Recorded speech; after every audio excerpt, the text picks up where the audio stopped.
Tonight, preparing for an ice storm. Environment Canada warns the region of a potentially dangerous amount of freezing rain. Teens take action over the province's changes to OSAP, saying they can't afford the changes to the student loan program. Plus, accessing the LRT station near Leitrim could be getting an upgrade with a proposed path.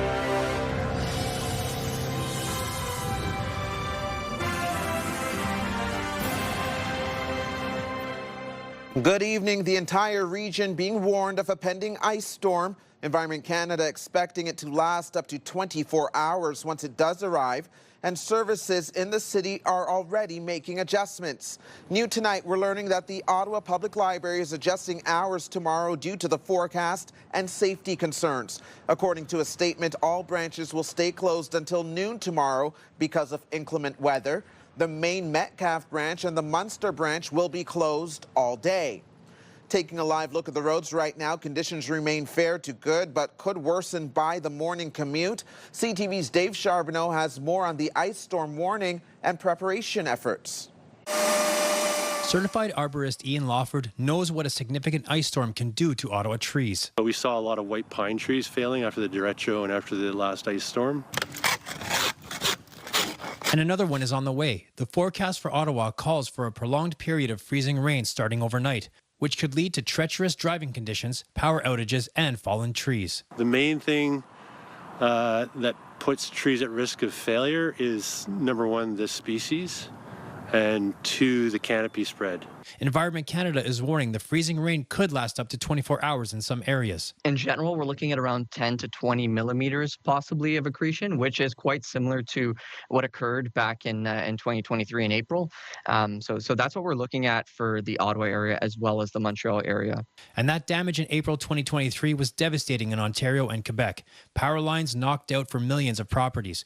There were also fatalities caused by the storm. And that much ice buildup could cause large branches to snap and bring down power lines. I suspect what you'll see mainly after the ice storm, if there is a significant amount of accretion, is some of the larger limbs on white pines will kind of self-prune. Hydro Ottawa says it's on high alert, writing in a statement, "While crews are prepared to face the elements, the public's patience is requested as icy road conditions may impact travel times for restoration teams. If outages occur, crews will work diligently to restore power as quickly and safely as possible." The City of Ottawa is also preparing for the impact on roads. We're just watching the track of the storm. We know it's going to be tomorrow morning, so we're really making sure we have our equipment ready. We've got enough salt ready to go for the potential freezing rain. Hydro Ottawa advises residents to stock a 72-hour emergency kit with flashlights, food, and medication. And if you spot a downed power line, stay at least 10 meters away. Dave Charbonneau, CTV News. OC Transpo has alerted the mayor and city councillors that the weather could have an impact on public transit, but they say preparations are underway to avoid that from happening. Line 1 of LRT should be running every 4 to 5 minutes during the morning commute. The other lines should be on their regular schedule. Buses could be delayed by deteriorating road conditions. We have extended coverage of the weather warnings on our website, ctvnewsottawa.ca, and families are encouraged to check it in the morning for any school bus cancellations for the various boards throughout the region. Here's a live look through our Centennial Glass Sky Cam. It is 2 degrees out there right now, and you should be made aware that fog patches could develop before the freezing rain begins as well in certain parts of our region. Jackie Perez is joining us with more. Jackie. Well, we've got a major storm making its way in through eastern Ontario and much of western Quebec. This will include freezing rain, a mix of snow, as well as rainfall, depending on where you sit. So it has triggered a freezing rain warning in effect for here in Ottawa, 10 to 20 millimeters. Rainfall warning for the Kingston and Brockville area, so anticipating 20 to 40 millimeters of rainfall. Now, the overnight temperatures sitting around -2. We've got some strong wind gusts moving through. So tomorrow's daytime high sitting around the freezing mark, but it will feel much colder again with the strong winds. With the RCMP calling it a matter of national security, politicians on Parliament Hill and embassies here in Ottawa are paying close attention after the U.S. consulate in Toronto was attacked by gunfire early this morning. The RCMP deeming the shooting at the U.S. consulate a national security incident, and we'll use the full weight of resources and ensure that the perpetrators feel the full weight of justice. The RCMP is involved in the investigation with Toronto Police, and while the Prime Minister is promising justice, right now investigators are not only working to determine who fired the shots, but also why. Police say the two shooters emerged from a white Honda CR-V around 4:30 this morning before opening fire. No one was injured. In addition to Toronto, security is being beefed up at the U.S. and Israeli embassies here in Ottawa as a precaution. Ottawa police are looking for witnesses to come forward after an elderly woman was struck by a vehicle in a South Keys parking lot. It happened at the shopping plaza yesterday around 3 o'clock in the afternoon. Paramedics say the victim is a woman in her 80s. She was brought to the trauma center in critical condition. Police are asking anyone with information or with dash cam footage to contact investigators. High school students in Ottawa are protesting the province's changes to OSAP with a walkout. They say the proposed changes to OSAP could leave students graduating with far more debt than they bargained for. CTV's Caitlin Wilson has more. Holding signs and chanting, high school students walking out of class at École Secondaire Beatrice Deslanges Tuesday, raising concerns about the cost of their future education. I feel like I have less of a chance, and my generation, my people here with me, we have less of a chance.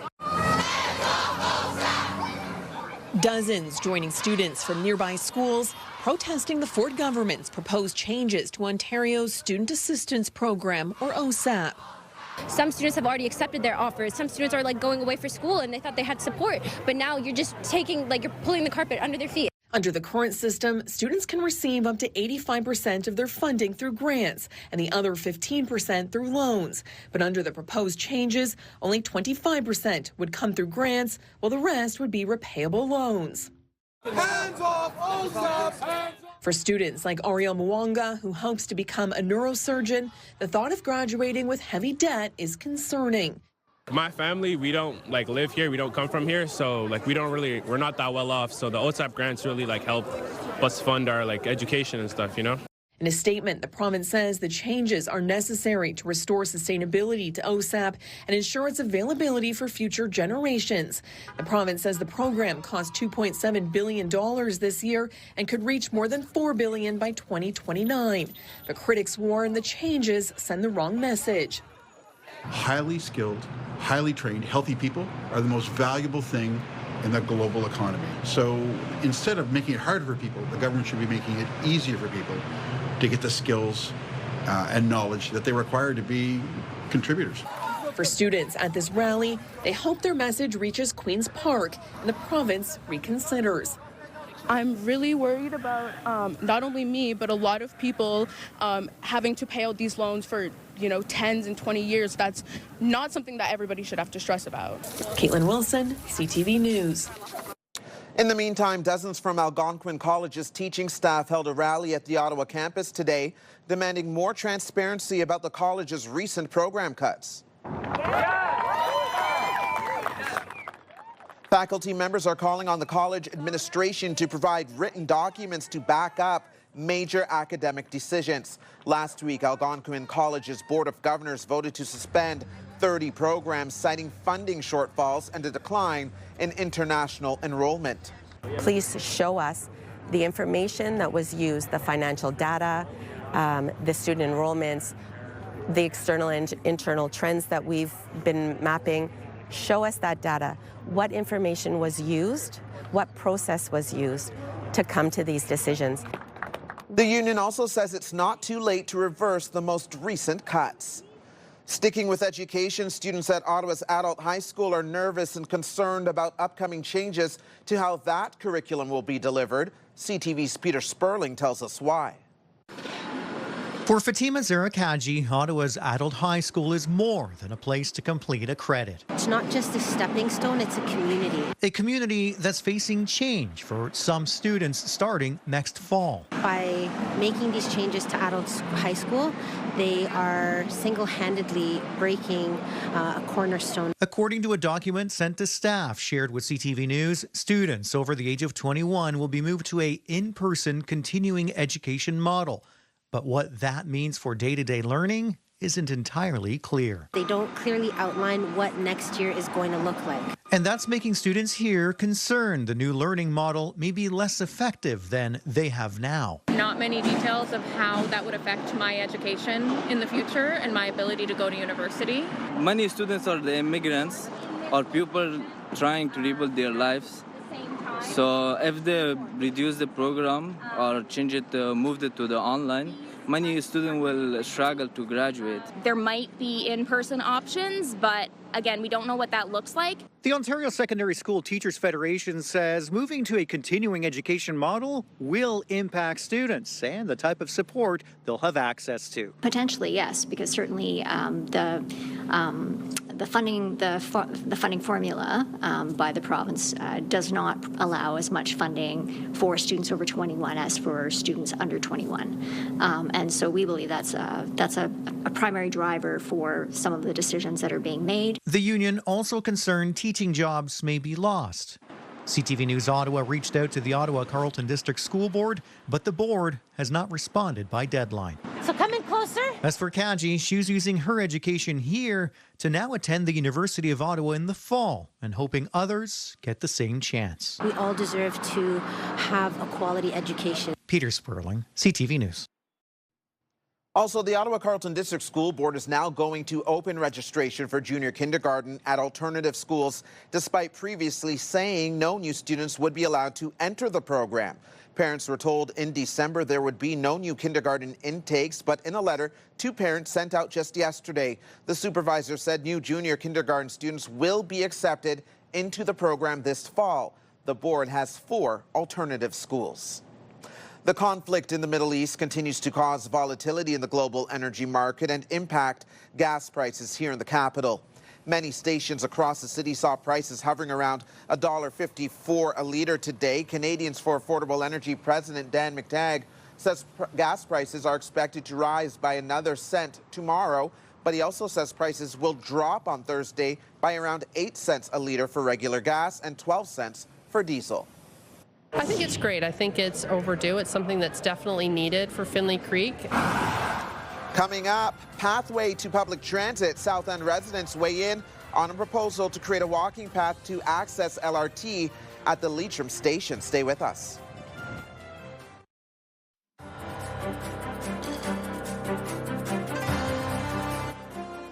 Time now to take a closer look at the forecast and the freezing rain outlook. Here's Jackie.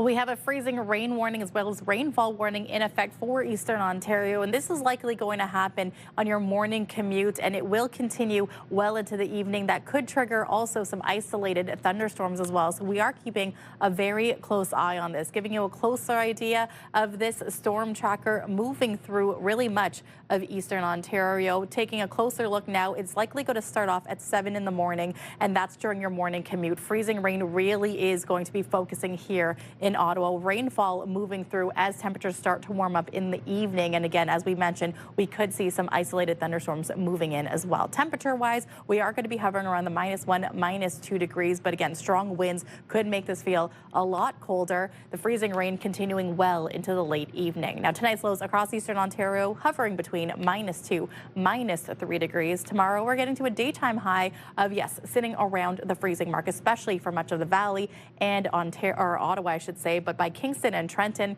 temperatures are much warmer at 8-9 degrees, which is also explaining why they will see much more rainfall as opposed to the freezing rain that we will be getting here in our region. Now, a closer look after Wednesday, Thursday, mainly cloudy skies. There is a chance for some flurries to move through, but this will likely be Thursday going into Friday, where, yes, Friday, we could likely see 5 to 10 centimeters of snow moving in. -3 is the daytime high, and then we're going to maybe see a slight warm up by Monday, 6 degrees, but this will definitely change as we get back down to -7. Thank you, Jackie. Ottawa's South End residents could soon be getting a more pedestrian-friendly way to access the LRT station at Leitrim. CTV Shaun Vardon has the details. For many in Findlay Creek, walking along Albion Road is the fastest way to get to and from transit. But there are no sidewalks, no paths, just cars rushing by.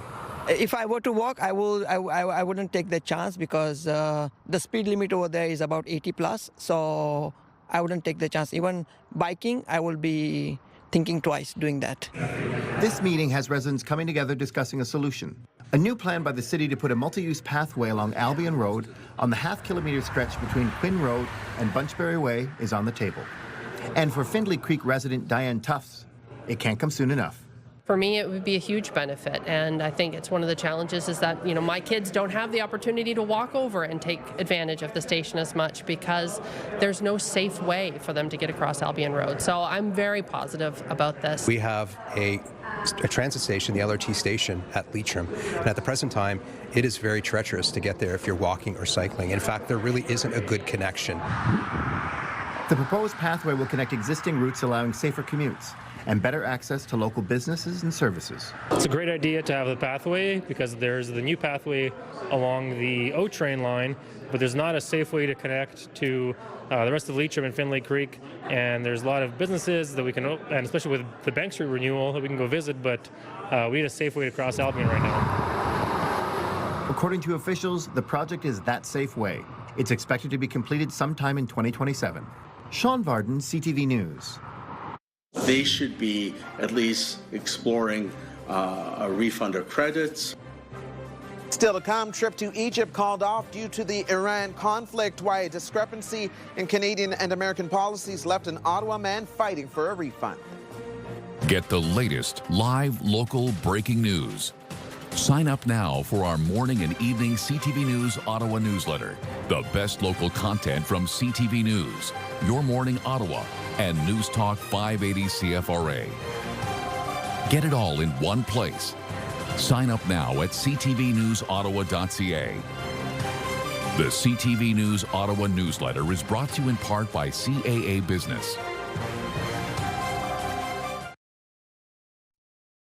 We're in an economic war right now with the U.S. We need every tool we can to create more opportunities.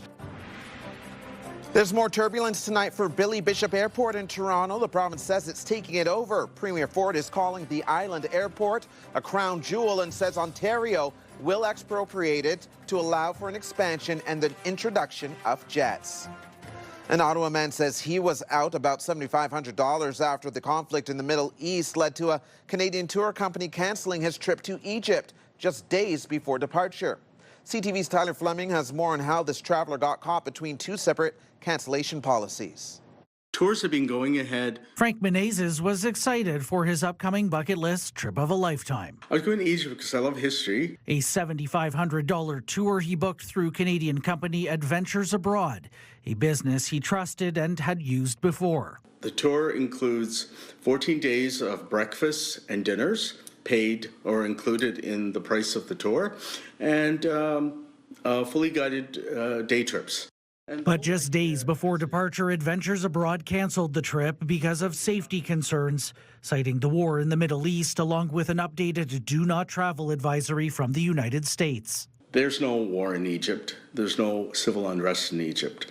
As soon as I found the trip was canceled, I asked for my refunded credits. But according to the policy on their website, the company does not have to provide a refund and instead says customers should go through travel insurance. If something is not feasible... Menezes thought he'd be fine. He had purchased trip insurance, but because Canada did not change its travel advisory, his claim was denied. If a tour company is canceling the trip on their own accord for obvious reasons, they have got to give either a credit or refund back to the client. But there was another issue. Adventures Abroad offered $200 a discount if I paid through an e-transfer, so I did it. Had he put it on a Visa card or something like that, he could have disputed it and would have had money coming back that way. I would like people to be fair. Menezes says after emailing the Vancouver-based tour provider, they said they may be able to provide partial credit to future trips. They're dancing around the subject. But when contacted by CTV News Ottawa, Adventures Abroad said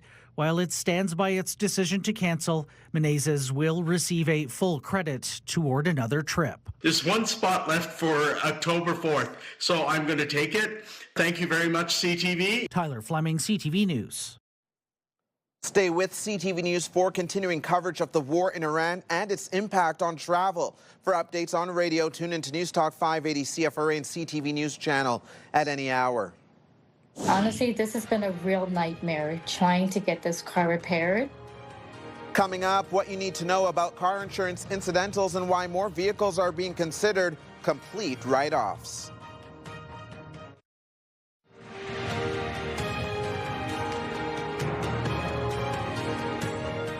Vehicles are now loaded with technology designed to make driving safer, but all these advances come at a price. More insurance companies are now writing off vehicles even if they're involved in only minor incidents. Here's CTV's Pat Foran. Honestly, this has been a real nightmare trying to get this car repaired. Teresa Baton of Mississauga says she parked her BMW sedan in front of her bank, went in to do some business, and when she came out, it had been sideswiped by another vehicle. I walked over to my car and I could not believe how much damage was done to the front driver's side fender. The car is a 2011 BMW 328i with 213,000 kilometers. Despite being a bit older, Baton says she recently spent $10,000 on repairs on the car, and it was in excellent condition. That's why she was shocked to be told by her insurance company it was considered a total loss and would be written off. The first thing they want to do is write off my car. And I said, no, that's unacceptable. Baton says she was presented with a settlement offer of $8,900, which she refused. After more than 2 months of negotiations, she's holding firm she wants her car fixed. If my car was completely damaged and not drivable, then yes, that would make sense. But the car starts and it drives. The Automotive Industries Association of Canada recently told CTV News cars are being deemed a total loss more often due to expensive parts and delays to get them. Repairs have also increased in price, and so have rental car costs. Safety systems using cameras, radar, and sensors are also expensive to replace. Total loss is typically just the most economical way to settle the claim.